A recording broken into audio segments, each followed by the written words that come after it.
अस्सलाम वालेकुम स्टूडेंट्स। अब हम करने जा रहे हैं एक्सरसाइज 4.4 और मैं समझते हैं बड़ी ज़बरदस्त अपॉर्चुनिटी एक्सरसाइज, क्योंकि आपने बचपन से जब से अलजबरा आपने पढ़ना शुरू किया उस वक्त से लेकर अब तक आपने अलजब्रिक एडिशन पढ़ा, सब्ट्रैक्शन पढ़ा, डिवीजन पढ़ा, मल्टीप्लिकेशन पढ़ा और आप जानते हैं मैथमेटिक्स में यही 4 फंडामेंटल ऑपरेशन हैं। एडिशन, सब्ट्रैक्शन, मल्टीप्लिकेशन, डिवीजन के अलावा और कुछ नहीं है। अगर आपके ये चारों ऑपरेशन स्ट्रॉन्ग हो जाते हैं आपके लिए किसी भी लेवल की मैथ्स बहुत आसान हो जाती है। यही वजह है कि ये एक्सरसाइज में हम बिल्कुल बेसिक एडिशन, सब्ट्रैक्शन, मल्टीप्लिकेशन और डिवीजन सीखेंगे। तो बहुत अच्छे अंदाज से और ध्यान से आपने इस एक्सरसाइज को समझना है, उसकी प्रैक्टिस भी करनी है। तो सबसे पहला सवाल है ऐड का। इसमें 3 पार्ट्स हैं, हमने यहाँ पर सेकंड पार्ट लिया है।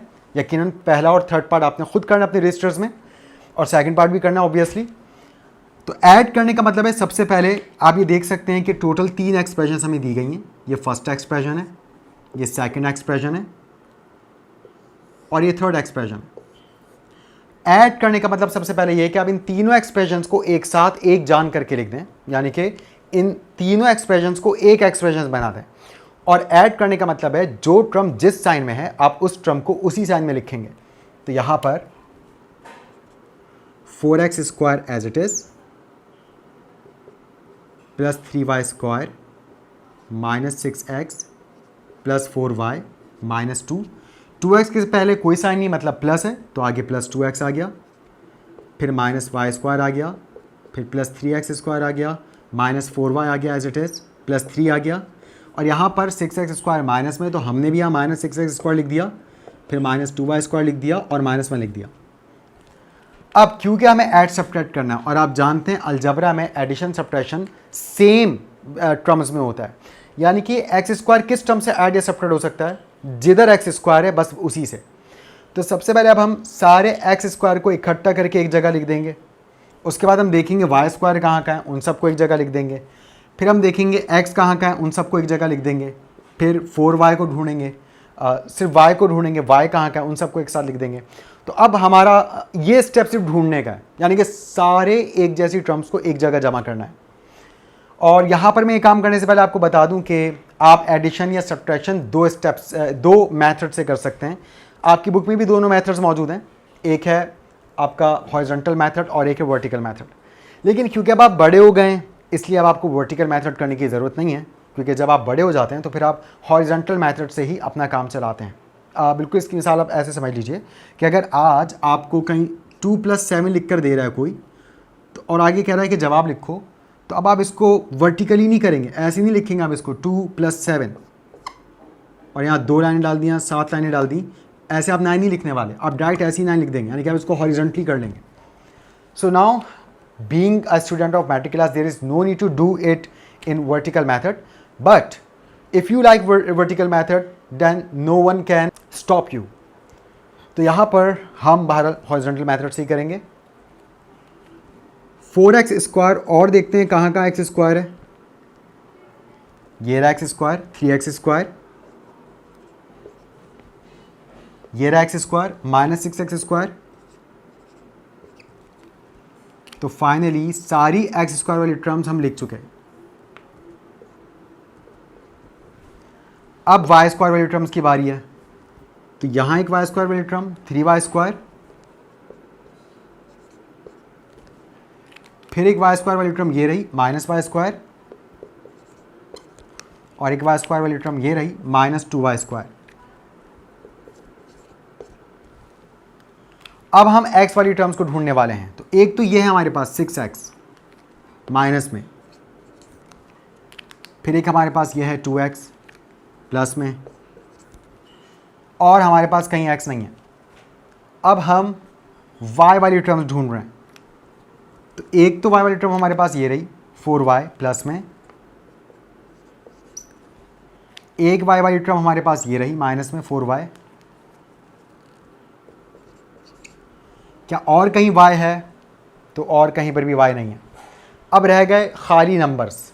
तो खाली नंबर्स में हमारे पास एक नंबर 2 है, एक नंबर +3 है और एक नंबर -1 है। ये भी हम एज लिख देंगे -2 + 3 -1। बस अब हमें सिंपल सिंप्लीफाई करना है। x² के साथ जो नंबर्स हैं वो क्या क्या हैं, 4 है, 3 है और -6 है। आप कैलकुलेटर भी उठा सकते हैं, कैलकुलेटर पर आप लिख सकते हैं 4 + 3 - 6 प्लस इक्वल्स टू 1 आ जाएगा। और आप जानते हैं हम एक्स स्क्वायर के साथ 1 नहीं लिखते, इसलिए हमारे पास यहाँ सिर्फ एक्स स्क्वायर आएगा।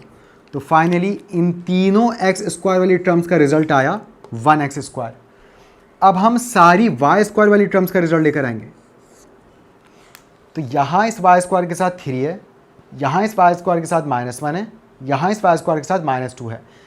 जब नंबर्स में सेम साइन होता है वो ऐड होता है, -1 और -2 बन जाएगा -3, और -3 + 3 0।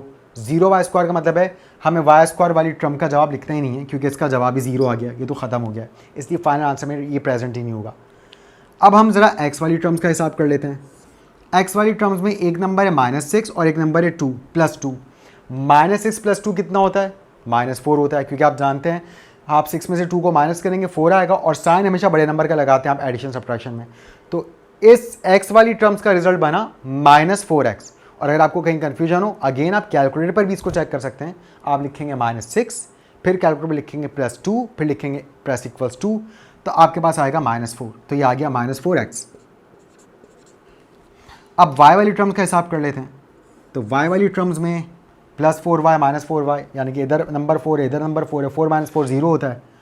ये इसका रिजल्ट भी 0 आ गया, इट मीन्स कि इसे भी फाइनल आंसर में लिखने की ज़रूरत नहीं है। और अब बारी आएगी नंबर्स की। तो नंबर्स में पहले तो सेम साइन वाले नंबर्स को ऐड कर लीजिए। यहाँ 2 माइनस में या 1 माइनस में, -2 -1 बन गया -3, -3 + 3, फिर ये भी हो गया 0। इट मीन्स कि ये भी फाइनल आंसर में नहीं आएगी। तो इतनी लंबी चौड़ी टर्म्स को सिम्प्लीफिकेशन करने के बाद हमारे पास सिर्फ जवाब आया ये, यानी कि x² - 4x। तो होपफुली आपको ये ऐड करना अच्छे से समझ आया होगा। अब आ जाइए सेकंड पार्ट पे। यहाँ पे हमें सब्ट्रैक्ट करना है। छोटा सा फ़र्क होता है ऐड और सब्ट्रैक्ट करने में, कि सब्ट्रैक्शन में हम जिस भी एक्सप्रेशन को सब्ट्रैक्ट करते हैं उस एक्सप्रेशन में मौजूद तमाम टर्म्स का साइन हम तब्दील कर देते हैं। तो आप यहाँ देख सकते हो कह रहे हैं subtract this expression from this, मतलब हमें इस 5ab³ वाली एक्सप्रेशन में से इस a4 वाली एक्सप्रेशन को माइनस करना है, इसमें से इसको माइनस करना है। फ्रॉम का मतलब है फ्रॉम दिस, यानी कि इसमें से इसे माइनस करना है। तो आप ये बात अच्छी तरह से जानते हैं कि जिसमें से माइनस करते हैं उसे पहले लिखते हैं और जिसको माइनस करते हैं उसे बाद में लिखते हैं। यही वजह है कि ये जो फ्रॉम के बाद लिखा हुआ है कि इसमें से माइनस करो, ये अब हम फाइनली सवाल सॉल्व करते वक्त शुरू में लिखेंगे। तो सेकंड पार्ट में सबसे पहले आएगा 5ab³, फिर +6b4, फिर -a4, फिर +7a³b, फिर -8a²b², और फिर +7। अब हम माइनस साइन लगाएंगे, क्योंकि सब्ट्रैक्ट करने का मतलब होता है माइनस करो। हमें माइनस करना था इस एक्सप्रेशन को, तो याद रखिएगा जिस भी वैल्यू को हम माइनस करते हैं उसे अब हम ब्रैकेट के अंदर लिखेंगे, और फिर अगले स्टेप में माइनस साइन से तमाम टर्म्स को मल्टीप्लाई करवा के उनका साइन तब्दील करेंगे। तो यहाँ पर ब्रैकेट के अंदर आएगा a⁴ -7a³b +6a²b²,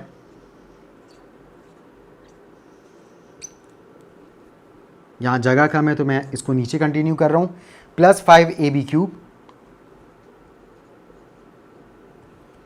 +6b4। तो अब हम अगले स्टेप में माइनस साइन से इन तमाम टर्म्स को मल्टीप्लाई करवा के लिखेंगे।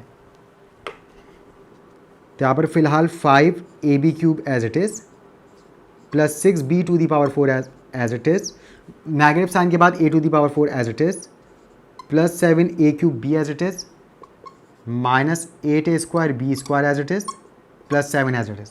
अब माइनस साइन से मैंने मल्टीप्लाई करवाते हैं, minus plus -a4 minus minus plus 7a³b minus plus minus 6a²b² minus plus minus 5ab³ और फिर माइनस प्लस माइनस 6b⁴। तो ये हमारे पास क्वेश्चन था, और क्वेश्चन में हमने इसमें से इस पूरी एक्सप्रेशन को माइनस करना था। ये एक्सप्रेशन हमने पहले लिखी, माइनस साइन के बाद फिर हमने ये एक्सप्रेशन लिखी, और फिर माइनस साइन से इस पूरी एक्सप्रेशन को मल्टीप्लाई भी करवा दिया। अब फिर वही बात, हमें सेम टर्म्स को एक साथ लिखना है, यानी कि हमें देखना है कि कहाँ कहाँ ab³ है। तो एक तो इधर ए बी क्यूब है और एक इधर ए बी क्यूब है, तो 5ab क्यूब या प्लस में या 5ab क्यूब माइनस में। तो अब हम इसको डायरेक्ट कर लेते हैं, क्योंकि आप यहाँ पर समझ चुके हैं कि तरतीब से कैसे लगाना होता है। आप इसको तरतीब से लगा कर ही करेंगे, मैं यहाँ पर डायरेक्ट ढूंढ कर जवाब दे रहा हूँ। तो 5ab क्यूब से माइनस 5ab क्यूब कैंसिल। अब हम ढूंढेंगे b⁴ वाली टर्म कहाँ है। तो एक b⁴ वाली टर्म ये रही, एक b⁴ वाली टर्म ये रही। इस b⁴ वाली टर्म के साथ +6 है, वहाँ -6 है, ये भी कैंसिल हो जाएगा। +6b⁴ से -6b⁴ कैंसिल। अब a⁴ की बारी आ गई। a⁴ यहाँ माइनस में है, यहाँ पर भी a⁴ माइनस में है, तो अब ये कैंसिल नहीं होगा, क्योंकि -1 और -1 ये बनता है -2। तो फाइनली -2a⁴। अब हम ढूंढेंगे a³ b कहाँ है। तो एक a³ b इधर है और एक a³ b इधर है। इधर भी a³ b के साथ +7 है, इधर भी a³ b के साथ +7 है। +7 + 7 मेक्स +14।